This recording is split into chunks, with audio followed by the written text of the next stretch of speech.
जसीमुद्दीन पूरा पागल हो चुका है, वो एक्चुअल में एक साइको पेशेंट है और उस साइको पेशेंट का कोई इलाज नहीं है। वो मुझे कहता था कि मैं सेक्सुअल पेशेंट हूँ और जब वो मुझे बातें करता था मुझसे सनी के बारे में, तो सनी के बारे में कहता था कि सनी सेक्सुअल पेशेंट है, लेकिन एक्चुअल में मैं और सनी नहीं है। सनी 39 नंबर वार्ड का जो यूथ कांग्रेस का प्रेसिडेंट है और जसीमुद्दीन जो 39 नंबर वार्ड का काउंसिलर है, ये दोनों ही सेक्सुअल पेशेंट है एक दूसरे में। एसटी न्यूज में आप सभी का स्वागत है। आप देख रहे हैं कि वार्ड 39 को लेकर के एक चर्चा में है और जिसको लेकर के टीएमसी के काउंसिलर जसीमुद्दीन पर यह इल्जाम है कि किस तरह से एक मुस्लिम लड़की खुद अपने ही वार्ड के इस लड़की के साथ जो बदतमीजी का जो मामला आ रहा है, जिसको लेकर के न सिर्फ काउंसिलर बल्कि टीएमसी पार्टी भी बदनाम होना शुरू हो गई है। आइए सीधा सीधी बात करते हैं, जो इस मामले से जूझ रही है, जो पीड़िता है, किस तरीका से एक लड़की को हैरेसमेंट किया जाता है और किस तरह से उसको ब्लैकमेल किया जाता है काउंसिलर के द्वारा। सीधा सीधी बात करते हैं, क्या आपके साथ क्या मामला आया था? जी, जसीमुद्दीन वीडियोस लेकर बहुत परेशान कर रहा है। मेरा वीडियो अपने पास रखे बार बार ब्लैकमेल कर रहा है मुझे, जहाँ तक मैं आप लोगों को सबको बोल चुकी हूँ। किस तरह का ब्लैकमेलिंग? क्या जसीमुद्दीन खुद ऑफर कर रहा है काउंसलर या फिर अपने लड़कों के जरिए ये करवाया जाएगा? जी बिल्कुल, वो खुद चाहता है कि मेरे साथ वो सेक्सुअल हो, लेकिन मैं उसका सेक्सुअल अप्रोच बार बार ठुकरा चुकी हूँ, जिसकी वजह से वो मुझे ब्लैकमेल करता है कि अगर उसके साथ में सेक्सुअल नहीं हुई तो मेरा वीडियोस जो है वो अपलोड कर देगा और सोशल मीडिया में मुझे बदनाम करेगा। किस तरह का ये वीडियोस है? ये वीडियो मेरा एडिट किया हुआ है, उसने मेरा फोटोज लेकर एडिट करवाया है और मेरा जहाँ तक रिलेशन था सनी के साथ, तो वो जसीम उसको भेजता था, जसीमुद्दीन 39 नंबर वार्ड का जो काउंसिलर है, तो वो भेजता था मिलने के लिए और वहाँ पे कैमरास वगैरह लगा कर रखता था। वो मेरा कैप्चर करवाया है वीडियोस उसमें।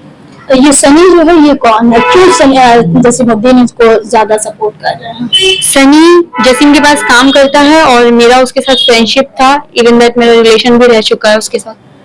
2 वर्षों से आपका रिलेशन जहाँ तक रहा है सनी से, क्यों और किस तरह का रिलेशन?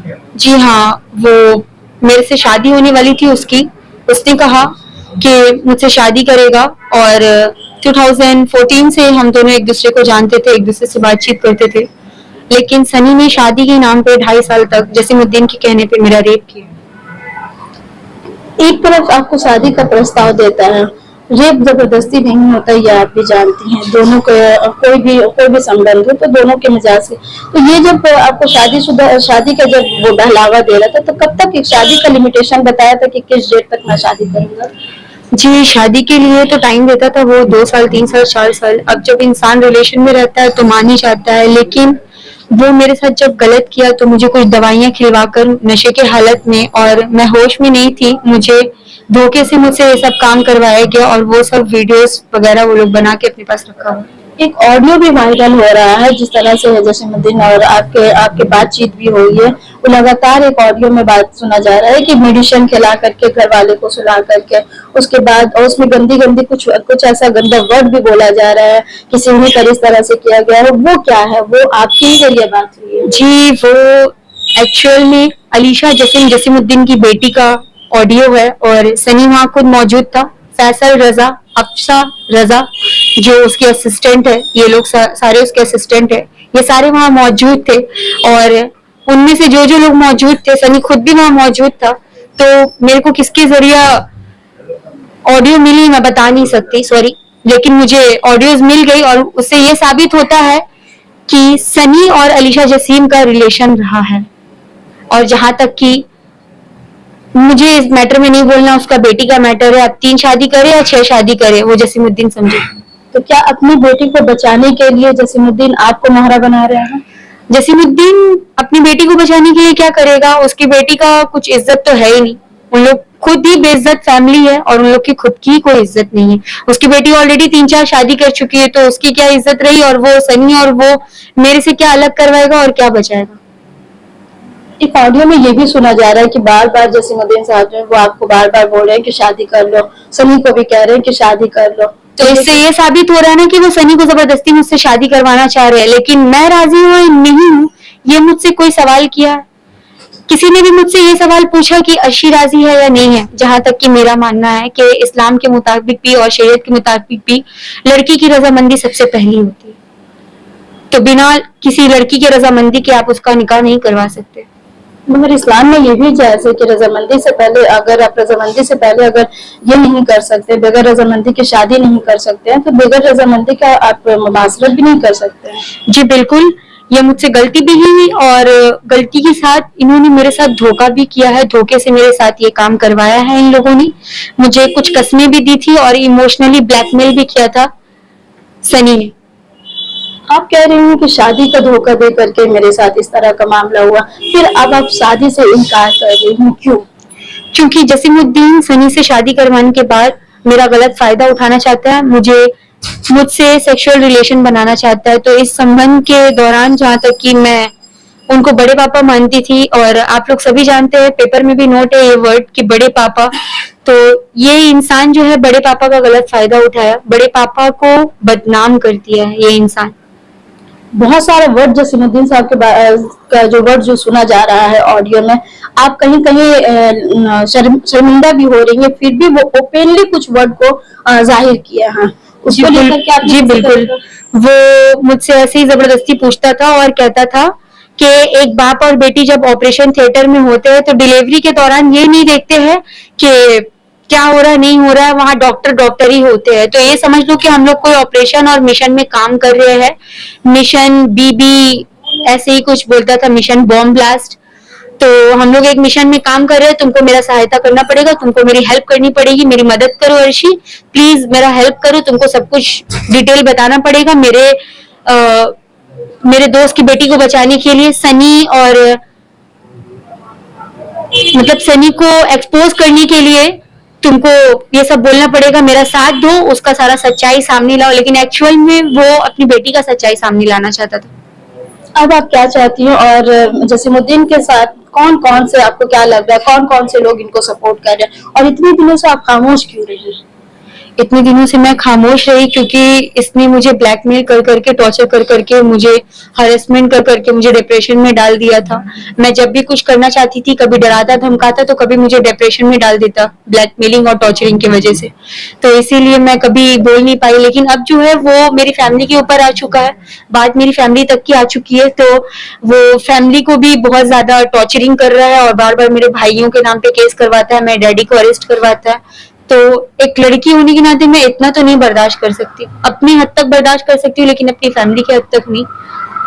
कौन कौन लोग इसमें शामिल हो सकते हैं जसीमुद्दीन साहब? हो सकते हैं जसीमुद्दीन एक पॉलिटिशियन इंसान है, तो उसके रिलेटेबल जहां तक कि मेरा मानना है कोई पॉलिटिशियन इंसान भी उसका साथ दे सकता है। जहां तक कि उसने मुझे इतना डराया है, तो मैं तृणमूल पार्टी के बारे में कुछ नहीं कहूंगी क्योंकि एक नेता की वजह से तृणमूल पार्टी बदनाम हो रही है। तो दीदी से अपील है खास तौर पे, दीदी कुछ एक्शन ले, क्योंकि एक पार्टी के नेता की वजह से पूरी पार्टी गंदी हो रही है। और तृणमूल ने मेरा कुछ नहीं बिगाड़ा है, तृणमूल पार्टी ने मेरा कुछ नहीं बिगाड़ा है। एक सदस्य ने, एक वुमेन ने ऐसा किया मेरे साथ, तो कुछ ना कुछ स्टेप तो लेना चाहिए दीदी को, और स्ट्रिक्टली लेना चाहिए फॉर जस्टिस। दीदी को एक्शन लेना होगा। वो बेटी मानती है मुझे भी, मैं भी एक देश की बेटी हूँ, वो मुझे भी बेटी मानती है। अगर वो आज एक बेटी की मदद नहीं करेगी तो ऐसा पॉलिटिशियन इंसान पूरी पार्टी को बदनाम करके भी निकल जाएगा और किसी लड़की की जान भी चली जाएगी। तो अगर मैं मर जाती हूँ तो बहुत सारी लड़कियां मर सकती है, और बहुत सारी लड़कियां अपना जान दे सकती है, सुसाइड कर सकती है। तो ऐसा होने से दीदी जरूर बचाएंगे। मैं दीदी से बार बार अपील करती हूँ क्योंकि दीदी हमारी बहुत अच्छी चीफ मिनिस्टर रही है, काफी सालों से हम देखते आ रहे हैं बचपन से। तो मैं दीदी से बार बार अपील करती हूँ, लेकिन अगर दीदी कोई स्टेप नहीं लेगी तो मजबूरन मुझे कांग्रेस पार्टी हो या फिर नरेंद्र मोदी जी भी क्यों नहीं हो, मुझे वहां जाना पड़ेगा अपनी हक की लड़ाई के लिए। अब जब मैं खड़ी हुई हूँ तो मुझे इंसाफ चाहिए। अगर इन दोनों को सजा नहीं मिलेगी तो मुझे जिस हद तक भी जाना पड़ेगा मैं जाऊंगी, चाहे वो लोग मुझे मारने की धमकी भी क्यों ना दे। मैं मर भी जाऊंगी लेकिन अपने इंसाफ के लिए मैं हर हद तक लड़ूंगी, मरते दम तक। क्या जसीमुद्दीन साहब ने पॉलिटिकल धाक भी आप पर जमाया कि मेरा सोर्स इतना ज्यादा है, अपना सोर्स का भी इस्तेमाल? जी बिल्कुल दिखाया है, बहुत बार दिखाया है। और मुझे घर से बाहर निकलने से वो रोकते थे कि घर पे रहोगी, बैंक वाले को घर भेज दे रहे, सूट वाले को घर भेज दे रहे। कई बार उन्होंने मुझे लालच देने की कोशिश की पैसे के जरिए। उन्होंने चाहा कि पैसे देकर अर्शी को खरीद लिया जाए, लेकिन ऐसा होने से रहा। उन्होंने चाहा कि बार बार जबरदस्ती मुझे पैसा देते थे वो, उन्होंने चाहा कि पैसा देकर इसको खरीदा जाए और ये बिक जाएगी मेरे साथ, ये सो जाएगी मेरे साथ, हम बिस्तरी हो जाएगी। लेकिन ऐसा कुछ भी होने से रहा, ऐसा कुछ भी नहीं हुआ। आप एक स्टूडेंट भी हैं, कौन सा क्लास के स्टूडेंट है? और चूंकि यहाँ की सीएम भी महिला है, उनके बारे में जी, मैं जहाँ से दीदी पढ़ी है, मैं बंगोबासी कॉलेज की स्टूडेंट हूँ, 3rd ईयर में हूँ मैं फिलहाल। जसीमुद्दीन ने 2-3 बार घर पे भिजवाया है अपने लोगों को और बताया है कि उसका वीडियोस मेरे पास है, उसे जाकर कह दो।